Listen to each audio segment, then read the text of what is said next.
سوال نمبر 1، جمال امجد کس کی سوانح عمری ہے؟ آپشن نمبر 1 امجد حیدرآبادی، آپشن نمبر 2 طالب ہاشمی، آپشن نمبر 3 سر سید احمد خاں، آپشن نمبر 4 ہادی رسوا۔ اس کا صحیح جواب ہے جمال امجد حیدرآبادی کی سوانح عمری ہے، آپشن نمبر 1 رائٹ آنسر۔ سوال نمبر 2 ہے دل پھٹ جانا کا مطلب؟ آپشن نمبر 1 دل کی بیماری، آپشن نمبر 2 دل کا دورہ پڑنا، آپشن نمبر 3 نفرت ہو جانا، آپشن نمبر 4 گھبرا جانا۔ تو دل پھٹ جانا اس محاورے کا مطلب ہے نفرت ہو جانا، آپشن نمبر 3 صحیح جواب ہے۔ سوال نمبر 3 ہے فلاحت کے معنی کیا ہے؟ آپشن نمبر 1 ترقی کرنا، آپشن نمبر 2 آگے بڑھنا، آپشن نمبر 3 کھیتی باڑی کرنا، آپشن نمبر 4 ماہی گیری کرنا۔ اس کا صحیح جواب ہے آپشن نمبر 3 کھیتی باڑی کرنا۔ فلاحت کے معنی ہے کھیتی باڑی کرنا۔ اگلا سوال ہے وہ جملہ جس میں حیرت، افسوس، خوشی، خواہش یا غم کا اظہار ہوتا ہے اسے کیا کہتے ہیں؟ ہمارے آپشنس ہے فجائیہ جملہ، استفہامیہ جملہ، انشائیہ جملہ یا خبریہ جملہ۔ تو دیکھیے فجائیہ جملہ اس کا رائٹ آنسر ہے کہ جس میں افسوس، خوشی، غم یا حیرت کا اظہار ہو۔ اس کے علاوہ جو 3 آپشنز بچے ہیں ہم اس کو بھی سمجھ لیں گے۔ تو استفہام کا مطلب ہوتا ہے پوچھنا یا معلوم کرنا، جیسے انگریزی میں جس کے لیے انٹروگیٹ لفظ ہے کہ انٹروگیشن کرتی ہے پولیس کسی چیز کی تہہ تک پہنچنے کے لیے۔ اس کے بعد میں انشائیہ، تو انشائیہ جو جملے ہوتے ہیں ابھی جو تینوں آپشنز ہمیں نظر آ رہے ہیں فجائیہ، استفہامیہ، خبریہ، یہ سب انشائیہ کے اندر آتے ہیں۔ لیکن ابھی جو پرٹیکولر ہمارے سامنے اوپر تعریف دی ہوئی ہے کہ وہ جملہ جس میں حیرت، افسوس، خوشی، خواہش، غم کا اظہار ہو، تو وہ اس کا رائٹ آنسر تو فجائیہ ہے۔ اور لاسٹ میں ہے خبریہ جملہ کہ جس جملے سے ہمیں خبر ملے، کسی بات کا پتہ چلے، خبریہ جملہ۔ تو ہمارا رائٹ آنسر ہے فجائیہ جملہ۔ اگلا سوال ہے سوال نمبر 5 ہے شعر کی صنعت پہچانیے۔ شعر کی صنعت روشن جمال یار سے ہے انجمن تمام، روشن جمال یار سے ہے انجمن تمام، دہکا ہوا ہے آتش گل سے چمن تمام۔ سند تضاد، دوسرا ہے دیکھیے سند تشبیہ، تیسرا ہے سند تلمیح۔ تضاد، تشبیہ، تلمیح، استعارہ۔ تضاد کے اندر 2 متضاد الفاظ یا 2 ضد استعمال کیے جاتے ہیں۔ اس شعر میں کوئی 2 ضد استعمال نہیں ہوئے، اس لیے تضاد نہیں ہے۔ دوسرا آپشن ہے تشبیہ، تشبیہ کے اندر کسی چیز کو کسی چیز کے جیسا قرار دینے کے لیے سی یا کی سی یا کی طرح ان الفاظ کا استعمال کیا جاتا ہے، وہ بھی نہیں ہے۔ اس کے بعد میں تلمیح کہ بھئی کسی چیز کو جب شاعر اپنے کلام کے اندر کسی تاریخی واقعہ یا کسی قرآنی آیت کی طرف یا کسی تاریخی شخصیت کی طرف اشارہ کرتا ہے تو یہ تلمیح ہوتا ہے، تو یہ بھی نہیں ہے۔ اب چوتھا ہے استعارہ کہ کسی چیز کو ہو بہو وہی چیز کہہ دیا جاتا ہے۔ اب دیکھیے اس شعر کے اندر روشن جمال یار سے ہے انجمن تمام، تو شاعر یہاں پہ کہہ رہا ہے کہ میرے محبوب کے جمال سے، اس کے جلوے سے پوری جو انجمن ہے، جو محفل ہے وہ روشن ہے۔ یعنی روشنی دینے کے لیے یہ نہیں کہہ رہا کہ بھئی میرے محبوب کا جو جمال ہے وہ سورج کی طرح ہے یا چاند کی طرح ہے، یہ نہ کہہ کر وہ کیا کہہ رہا ہے کہ روشن جمال یار سے ہے انجمن تمام، کس کے جمال سے ہی انجمن کیا ہے، روشن ہے۔ تو ہمارا رائٹ آنسر ہے آپشن نمبر 4 استعارہ۔ سوال نمبر 6 ہے لفظ اردو کے کیا معنی ہیں؟ آپشن نمبر 1 جماعت، آپشن نمبر 2 خوبصورت، آپشن نمبر 3 ٹکڑی، آپشن نمبر 4 لشکر۔ تو اس کا صحیح جواب ہے لفظ اردو کے معنی ہے لشکر، آپشن نمبر 4 ہمارا صحیح آنسر۔ سوال نمبر 7 ہے کس نظم کا ہر شعر ایک الگ معنی رکھتا ہے؟ آپشن ہے غزل، قصیدہ، مرثیہ یا مثنوی۔ تو اس کا صحیح جواب ہے غزل، آپشن نمبر 1 کہ غزل کا ہر شعر ایک الگ معنی رکھتا ہے۔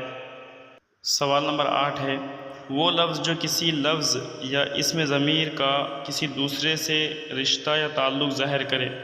آپشنس ہے حرف اضافت، نمبر 2 حرف عطف، نمبر 3 حرف جار، نمبر 4 حرف ندا۔ تو اس کا صحیح جواب ہے حروف جار، یعنی آپشن نمبر 3۔ دیکھیے حروف جار اس کو ہم انگریزی میں پری پوزیشن کہتے ہیں، تو یہ پوزیشن بتاتے ہیں۔ تو وہ حروف جو جملے کا فعل کے ساتھ اسم کا تعلق ظاہر کرتے ہیں حروف جار کہلاتے ہیں۔ اب وہ کون کون سے حروف ہیں؟ تو میں، سے، پر، تک، آگے، پیچھے، نیچے، ساتھ، درمیان، سامنے، یہ سب حروف جار ہیں۔ اب ایک مثال دیکھتے ہیں، بندر درخت پر بیٹھا ہے، تو کہاں بیٹھا ہے؟ درخت پر۔ ایسے کتاب میز پر رکھ دو، تو یہ اس کی پوزیشن بتا رہے ہیں۔ اب ہے حروف عطف، تو وہ حروف جو دو کلموں کو آپس میں ملائے یا دو جملوں کو ملائے تو وہ حروف عطف کہلاتے ہیں۔ اب یہ کون کون سے حروف ہے وہ؟ تو اور، وہ یعنی کہ واو، کاف ہے کے، پھر، نیز وغیرہ۔ مثال سے سمجھیے، اس کو ہم انگریزی میں کنجنکشن کہتے ہیں، جو دو جملوں کو کنجکٹ کرتے ہیں۔ دیکھیے احمد اور علی دونوں دوست ہیں، یہ دو اسموں کو کیا کیا ہے اور نے جوڑا، احمد اور علی۔ اس کے بعد میں اتحاد و اتفاق میں برکت ہے، تو یہ ہوگی حروف عطف۔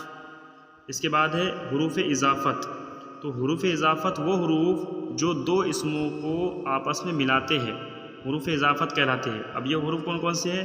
یہ کا، کی اور کے، یہ حروف اضافت ہے۔ جیسے مثال کے طور پر دیکھیے، احمد کا کھلونا، سارا کی سائیکل، مرغی کے چوزے۔ تو یہ اونرشپ دکھا رہے ہیں کہ کھلونا کس کا ہے؟ عباد کا، احمد کا۔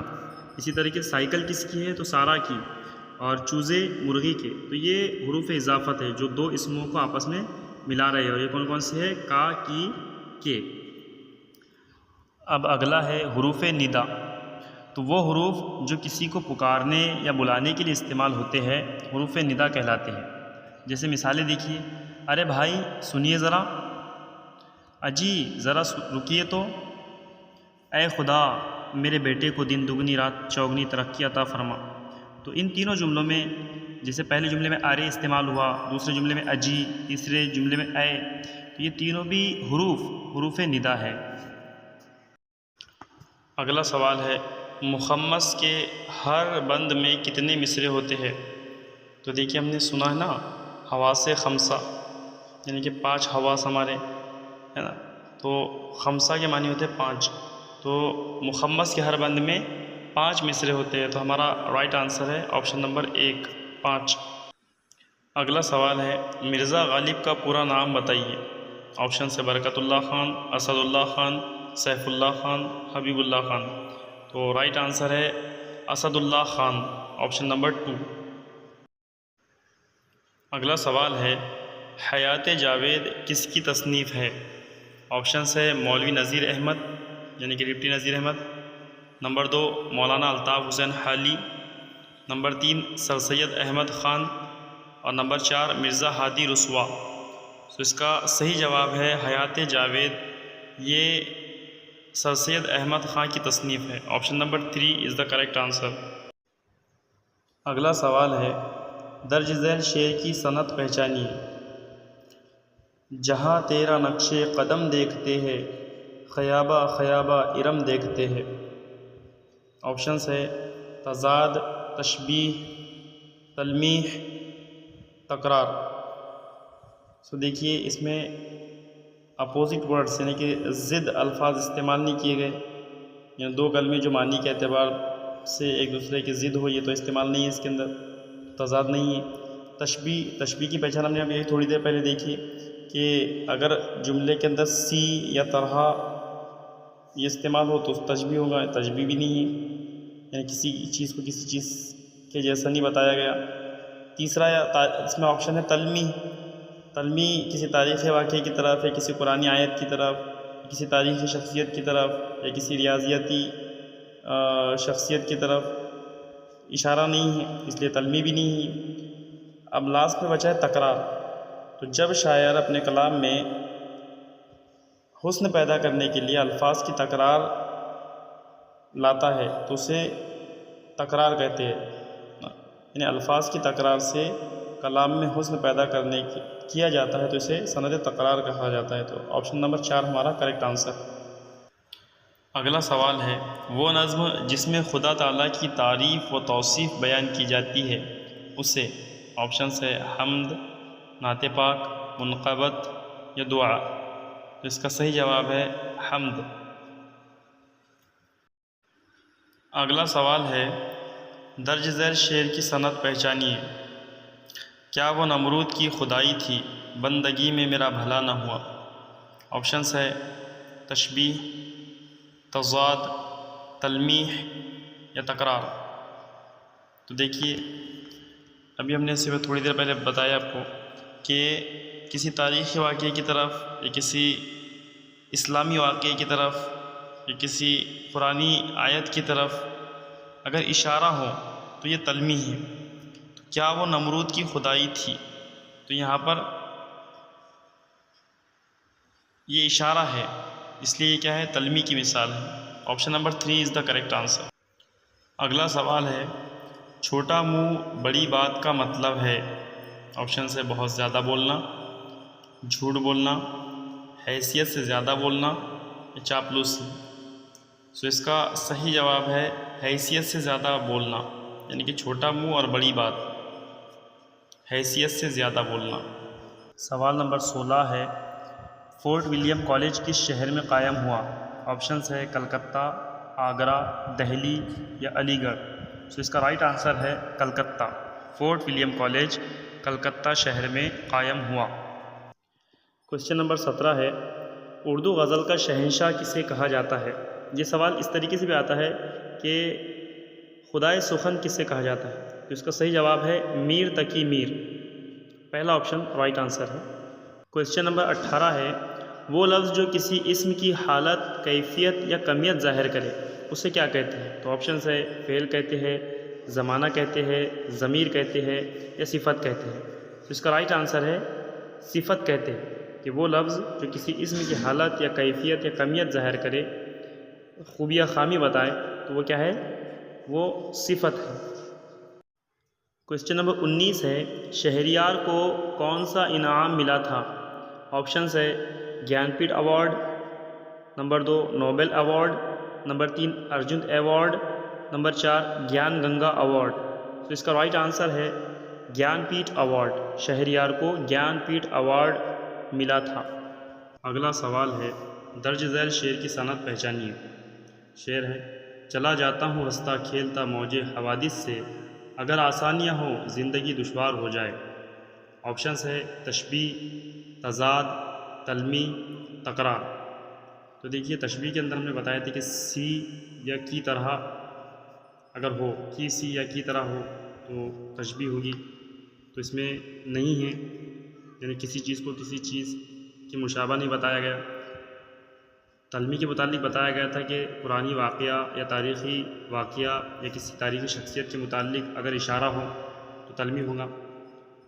اور تکرار کے بارے میں بتائے تھے کہ جب دو ایسے الفاظ لائے جائے یا چند الفاظ ایسے لائے جائے کہ جس کے ذریعے سے شعر کا حسن پیدا ہو تو وہ تکرار ہوتا ہے۔ تو یہ تکرار بھی نہیں ہے، اس میں دو الفاظ استعمال ہوئے ہیں آسانیاں اور دشواریاں، تو ایک دوسرے کی ضد ہے، اس لیے صنعت تضاد ہے۔ کوشچن نمبر 21 ہے درج ذیل شعر کی صنعت پہچانیے۔ شعر ہے طبیعت کو ہوگا قلق چند روز، سنبھلتے سنبھلتے سنبھل جائیں گے۔ تو دیکھیے سنبھلتے سنبھلتے سنبھل جائیں گی، تو یہاں پر سنبھلتے سنبھلتے سنبھل، یہ جو الفاظ کی تکرار ہے اس سے شعر میں حسن پیدا ہوا، اس لیے صنعت تکرار ہے۔ تو ہمارا اس کا رائٹ آنسر ہوگا آپشن نمبر 4 صنعت تکرار۔ سوال نمبر 22 ہے راجندر سنگھ بیدی کی سن ولادت۔ آپشنس ہے 1915 عیسوی، 1916 عیسوی، 1815 عیسوی، 1816 عیسوی۔ تو اس کا کریکٹ آنسر ہے 1915 عیسوی۔ راجندر سنگھ بیدی کی سن ولادت 1915 عیسوی ہے۔ Option number 1 is correct answer. اگلا سوال ہے غیر کافیہ لفظ علیحدہ کیجیے۔ آپشنس ہیں شباب، حجاب، شناس اور حساب۔ تو اس میں سے غیر کافیہ لفظ ہے شناس۔ اگلا سوال ہے الفاروق کس کی تصنیف ہے؟ آپشنس ہے مولوی نذیر احمد، نمبر 2 مولانا شبلی نعمانی، نمبر 3 سر سید احمد خان، نمبر 4 مرزا ہادی رسوا۔ تو اس کا رائٹ آنسر ہے مولانا شبلی نعمانی رحمۃ اللہ علیہ۔ الفاروق مولانا شبلی نعمانی رحمۃ اللہ علیہ کی تصنیف ہے۔ کویسچن نمبر 25 ہے، غزل کس صنف سخن کے بطن سے پیدا ہوئی؟ آپشنس ہے مرثیہ، قصیدہ، قلم جدید یا مثنوی۔ تو اس کا رائٹ آنسر ہے غزل قصیدے کے بطن سے پیدا ہوئی ہے۔ آپشن نمبر 2 قصیدہ is the right answer. Question number 26 ہے، درج ذیل شعر کی صنعت پہچانیے۔ یارو شب فراق میں رویا میں اس قدر، تھا چوتھے آسماں پر پانی کمر کمر۔ دیکھیے جب شاعر اپنے کلام میں کسی چیز کو ناقابل یقین حد تک بڑا چڑھا کر پیش کرتا ہے تو اسے مبالغہ کہتے ہیں۔ تو اس کا رائٹ آنسر ہے آپشن نمبر 4 صنعت مبالغہ۔ اگلا کویسچن ہے، اردو کا مشہور ناول میرات العروس کس نے لکھا؟ آپشنس ہے مولوی نذیر احمد، نمبر 2 مولوی عبدالحق، نمبر 3 سر سید احمد خان، نمبر 4 مرزا ہادی رسوا۔ اس کا رائٹ آنسر ہے مولوی نذیر احمد، جن کو ڈپٹی نذیر احمد بھی کہا جاتا ہے۔ تو اردو کا مشہور ناول میرات العروس ڈپٹی نذیر احمد نے لکھا ہے۔ Option number 1 is the correct answer.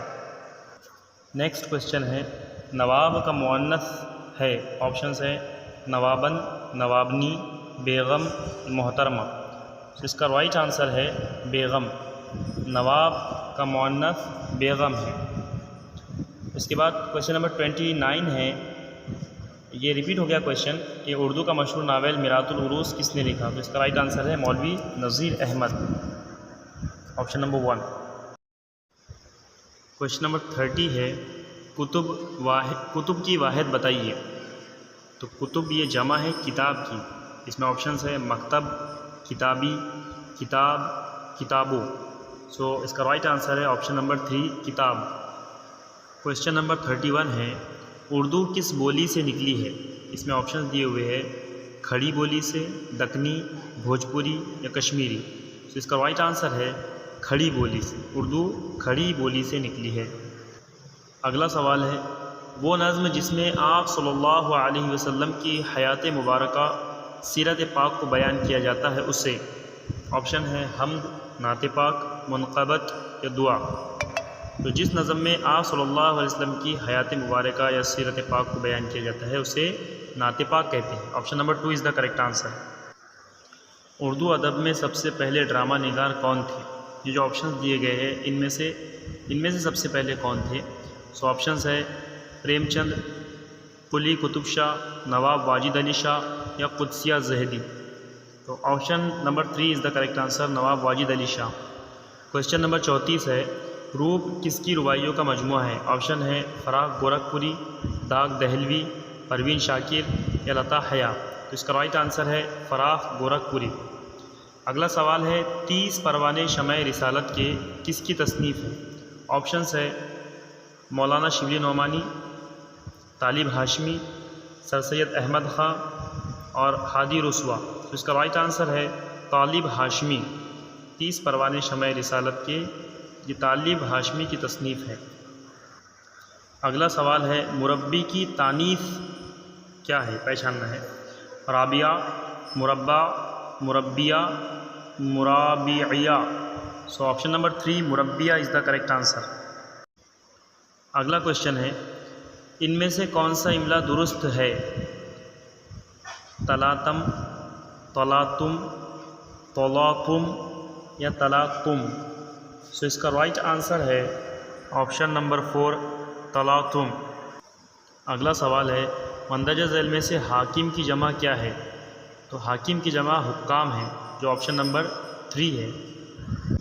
اب دیگر آپشنز کا بھی تھوڑا تجزیہ کر لیتے ہیں۔ دیکھیے پہلا آپشن تھا احکام، تو احکام یہ جمع ہے لیکن یہ حکم کی جمع ہے۔ آپشن نمبر 2 حکم ہے، یہ واحد ہے اور اس کا جمع احکام ہے، تو حاکم کی جمع یہ دونوں بھی نہیں ہوئے۔ آخری والا جو آپشن ہے احمق، تو احمق کے مطلب ہوتا ہے نادان، تو یہ حاکم کی جمع نہیں، اس لیے رائٹ آنسر حکام ہے۔ اگلا کویسچن ہے، باغ و بہار کس کی تصنیف ہے؟ آپشنس ہے میر امن، داغ، غالب یا سودا۔ تو اس کا رائٹ آنسر ہے باغ و بہار. یہ میر امن دہلوی کی تصنیف ہے، یعنی میر امن. Option number 1 is the correct answer. Question number 40 ہے سند تشبیہ کے ارکان کی تعداد کتنی ہے؟ آپشنس ہے 1، 3، 5 یا 6. اس کا رائٹ آنسر ہے آپشن نمبر 3، 5 یعنی کہ 5. سو دیکھیے سند تشبیہ میں 5 ارکان ہوتے ہیں: مشبہ، مشبہ با، حرف تشبیہ، وجہ تشبیہ اور غرض تشبیہ. اگلا سوال ہے باغ و بہار کہاں لکھی گئی؟ آپشنس ہے کلکتہ، رامپور، لکھنؤ یا مدراس. سو باغ و بہار یہ فورٹ ولیم کالج میں لکھی گئی. فورٹ ولیم کالج کلکتہ میں ہے، اس لیے اس کا صحیح جواب ہے آپشن نمبر 1 کلکتہ. اگلا کوشچن ہے درج ذیل شعر کی صنعت پہچانیے. کوئی قابل ہو تو ہم شان کئی دیتے ہیں، ڈھونڈنے والوں کو دنیا بھی نہیں دیتے ہیں. تو یہاں پر کولمبس کے امریکہ کی دریافت کرنے کے اوپر اشارہ ہے، کی طرف اشارہ ہے. تو یہ تلمی ہے کیونکہ اس میں تضاد والے الفاظ بھی استعمال نہیں ہوئے، تشبیہ والے جو لفظ ہوتے ہیں کی، سی، کی طرح یہ بھی استعمال نہیں ہوئے، اور الفاظ کی تکرار بھی نہیں ہے، اس لیے یہ تلمی ہے. اور یہاں پر کولمبس کی طرف اشارہ ہو چکا ہے، ڈھونڈنے والوں کو دنیا بھی نہیں دیتے ہیں. تو option number 3 is the correct answer. Question number 43 ہے وہ لفظ جو کسی اسم کی جگہ استعمال ہو اسے اس میں نکرہ کہتے ہیں، اس میں معرفہ کہتے ہیں، ضمیر کہتے ہیں، صفت کہتے ہیں. تو وہ لفظ جو اسم کی جگہ استعمال ہو یعنی the word which is used in place of noun is called pronoun یعنی کہ ضمیر. تو وہ لفظ جو کسی اسم کی جگہ استعمال ہو اسے ضمیر کہتے ہیں. کویشچن نمبر 44 ہے اردو کس زبان کا لفظ ہے؟ آپشنس ہے ہندی، لاطینی، فارسی یا ترکی. تو اردو یہ ترکی زبان کا لفظ ہے. Option number 4 is the correct answer Urdu. Question number 45 ہے افراد کی ضد. آپشنس ہے نایاب، کمیاب، بہتات یا فرد. سو افراد یعنی بہت زیادہ، تو اس کا الٹ ہونا اپنے کو، تو اس لیے یہ کیا ہو جائے گا کمیاب. تو افراد کی ضد کمیاب. درج ذیل شعر کی صنعت پہچانیے. نازکی ان کے لب کی کیا کہیے، پنکھڑی ایک گلاب کی سی ہے. آپشنس ہے تشبیہ، تضاد، تلمی اور تکرار. جیسا کہ آپ کو بتایا گیا کہ جب شعر میں کسی چیز کو کسی چیز کے مشابہ قرار دیا جائے اور الفاظ کی، سی، کی طرح کا استعمال کیا جائے تو وہ تشبیہ ہے. تو دیکھیے پنکھڑی ایک گلاب کی سی ہے، تو یہ تشبیہ کی مثال ہے. کویشچن نمبر 47 ہے درج ذیل شعر کی صنعت پہچانیے. نہ تھا کچھ تو خدا تھا، کچھ نہ ہوتا تو خدا ہوتا، ڈبویا مجھ کو ہونے نے، نہ ہوتا میں تو کیا ہوتا. تو دیکھیے اس کے اندر ہونا نہ ہونا دو تضاد الفاظ استعمال ہوئے، اس لیے یہ سند تضاد کی مثال ہے. تو option number 1 is the correct answer تضاد. کویشچن نمبر 48 ہے نذیر اکبر آبادی کا اصلی نام کیا تھا؟ آپشنس ہے ولی محمد، ولی احمد، ولی احد یا محمد احمد. تو اس کا رائٹ آنسر ہے نذیر اکبر آبادی کا اصلی نام ولی محمد تھا. Option number 1 is the correct answer. Question number 49 ہے اردو کے تمام اصناف سخن میں سب سے زیادہ نمایاں نظر آنے والی صنف سخن کون سی ہے؟ آپشنس ہے غزل، رباعی، مثنوی یا قطاعت. تو اس کا رائٹ آنسر ہے غزل. اردو کی تمام اصناف سخن میں سب سے زیادہ نمایاں نظر آنے والی صنف سخن غزل ہے. Option number 1 is the correct answer. آخری کویشچن ہے درج ذیل شعر کی صنعت پہچانیے. ادب ہی سے انسان انسان ہے، ادب جو نہ سیکھے وہ حیوان ہے. تو دیکھیے اس شعر کے اندر انسان اور حیوان یہ دو متضاد الفاظ یعنی کہ دو ضد استعمال ہوئے ہیں، اس لیے یہ سند تضاد ہے. So option number 2 is the correct answer.